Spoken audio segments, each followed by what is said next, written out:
To start with your photograph, you're going to crop it to a square. I'm going to crop it to a 3 by 3.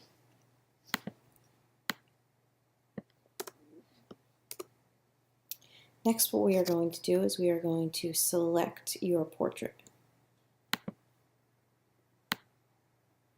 You can use any selection tools that you want, whatever you find easiest, but make sure you get the entire portrait, along with the shoulders, all the way down to the bottom of the image.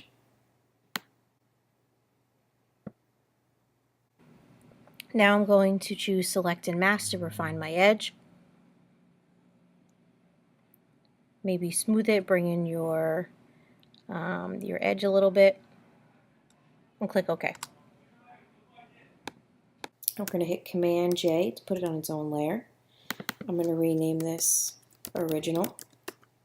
I'm going to hit Command J again and title it Black and White Original. And then I'm going to turn this black and white by going to Image, Adjustments, and Black and White. Click OK. I'm then going to hit Command J again and title this one Face Contrast. And hit Command J one more time and title it Hair Contrast.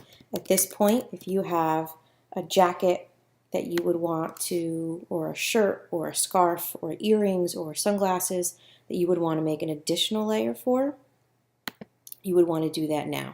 So perhaps maybe I will make one more layer. I'm just going to put right below my face layer and title it Jacket Contrast, just so I can make sure I have everything the way I want it to.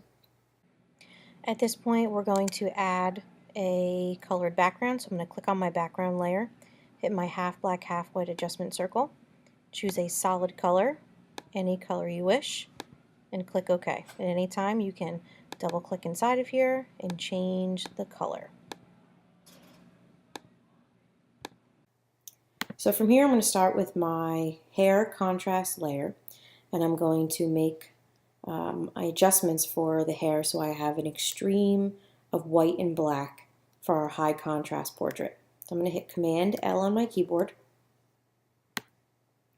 And what I'm going to do is I'm going to start actually with the midtones, especially if you have really dark hair. Anyone who's got jet black hair or in your photograph it looks very, very dark. You would want to start with your midtones to lighten it up a little bit.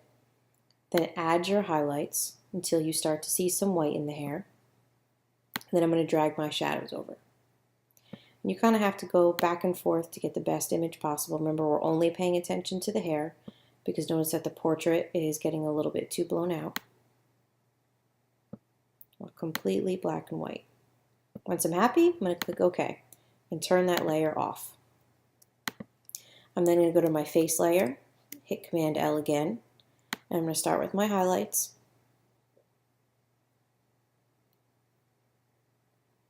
I'm going to keep going until some of the details start to disappear, and then I'm going to bring my shadows over.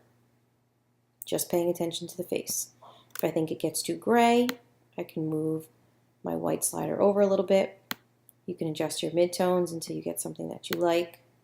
But essentially, you want black and white. You want as little gray as possible. Once you're happy, I'm going to click OK. Last but not least, I'm going to do the jacket. Hit Command L. And I think I might start with the shadows to lighten up his jacket, just because it is a little bit on the darker side. Bring over my whites until I start to see some white. I'm going to go back with my black. Go back and forth. If you want to start over, like I'm going to do right now, hit Alt and choose Reset. See what I can do with just starting with the highlights.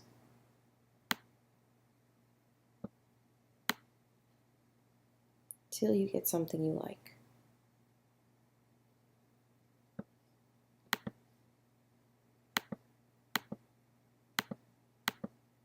Okay, now I'm going to turn my layers back on. I'm going to start on my hair contrast layer in order for us to see our face properly on one layer, so we can see one layer, and then I can also see my jacket as well. So I'm going to hit my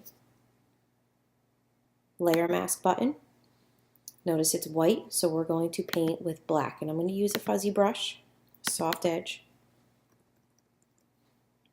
I'm going to paint over the part of the face with black.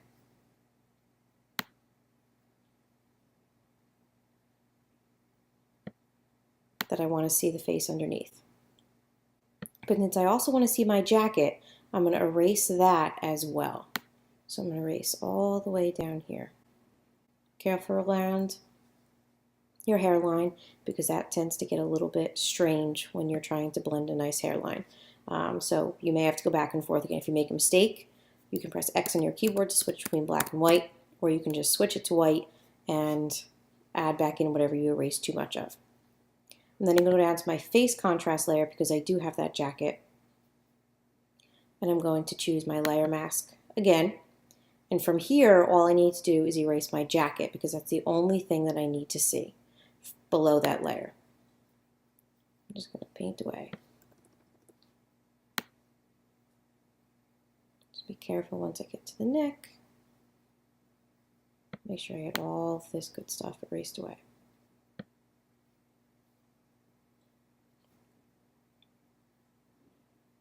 And once you're happy with what you have, we can move on. So now I have the good hair, and I have the good face, and I can see the good jacket below. So at this point, we're ready to add our color. So what we're going to do is we're going to hit our half black, half white adjustment circle down here, and we're going to choose solid color. I'm going to choose a color. I'm going to start with the hair. You can start any way you like, but I'm going to start with the hair. Remember, your hair should be a little bit darker of a color than your skin tone.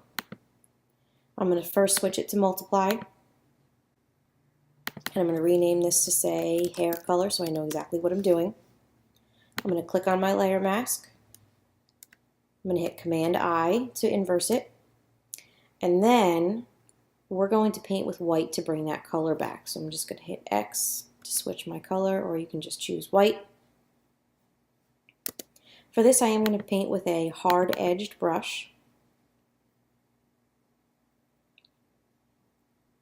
Before I do that, I am going to Command click on one of my portrait layers to make a selection around my person's body so I don't have to, worry about coloring outside the lines. And then I'm just going to paint away, just starting with the hair.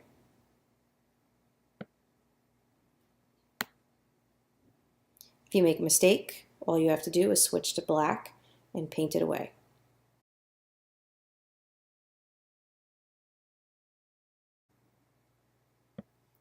If at any point you want to change your color, all you have to do is double click on the color picker box and switch your color.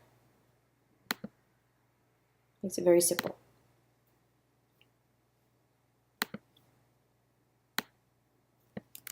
So at this point, I'm now going to add another layer. So I'm going to deselect, and I'm going to hit my half black, half white layer adjustment again, choose solid color again.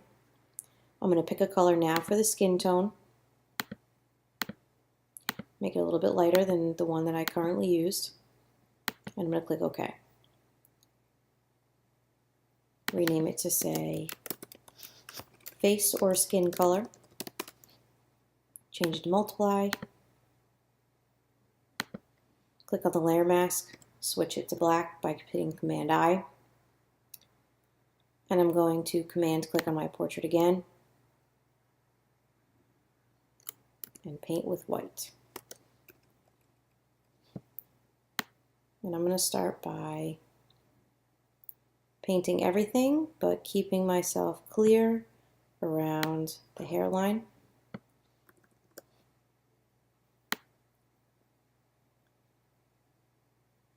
So that I can use the color hairline to help me not paint right over it. To do all of this first, don't paint the teeth, don't paint the whites of the eyes, paint over the eyebrows.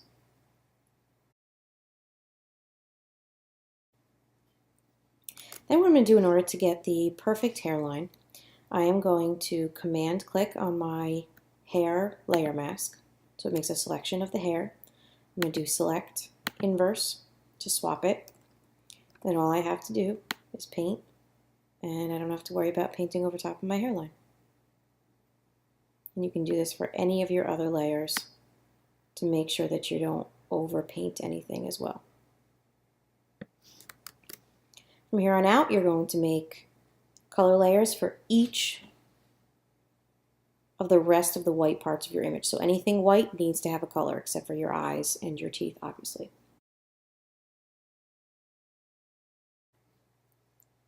At this point, you're ready to make your background. So I'm going to go down to my background color layer. I'm going to make a new blank layer, title it Design. And again, you can do this any way that you want. I'm just going to use some simple brushes that I have to make my background.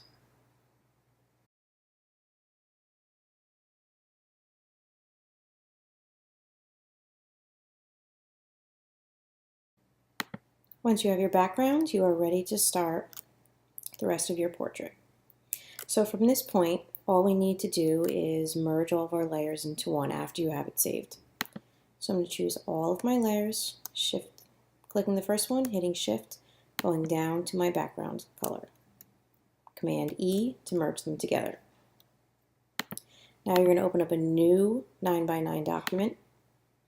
If you haven't done so already, you're going to use your guidelines and set them up at 3 inches and 6 inches. And your vertical guidelines at 3 inches and 6 inches. Using your Move tool, we're going to take our portrait and drag it into our blank document and resize it using Shift to fit in our first square. All I'm going to do is I'm going to hit Alt on my keyboard and drag my next one over. I'm going to do the same thing again. Continue doing that until you get all 9 filled.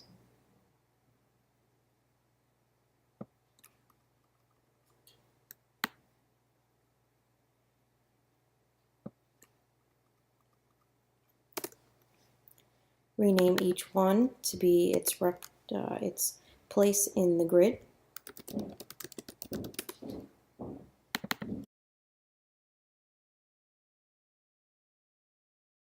At this point, we are going to add our changing the color for each one of our portraits.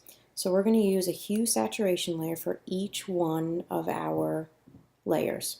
So we're going to hit the hue saturation button above each one of our portraits. We're going to hit the clipping button so that it only affects that one portrait. And I want you to move your hue saturation slider until it changes color. Go to your next portrait, hit hue saturation, hit your clipping button, and change your color. Each one should look completely different.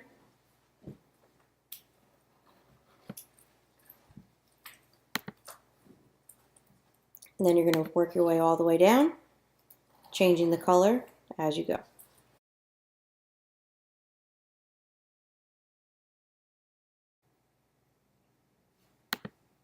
Last two things, you're going to have a blank layer, title it Signature.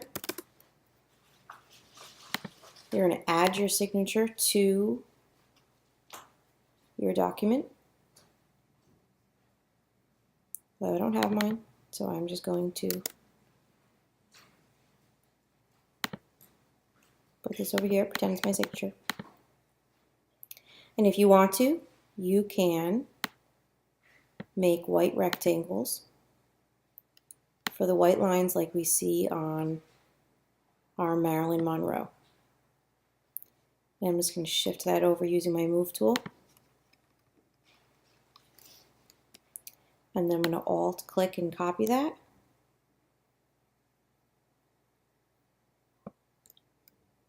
So I have the same width for each one. I'm going to copy those, rotate them, and there I have my lines. And you're done.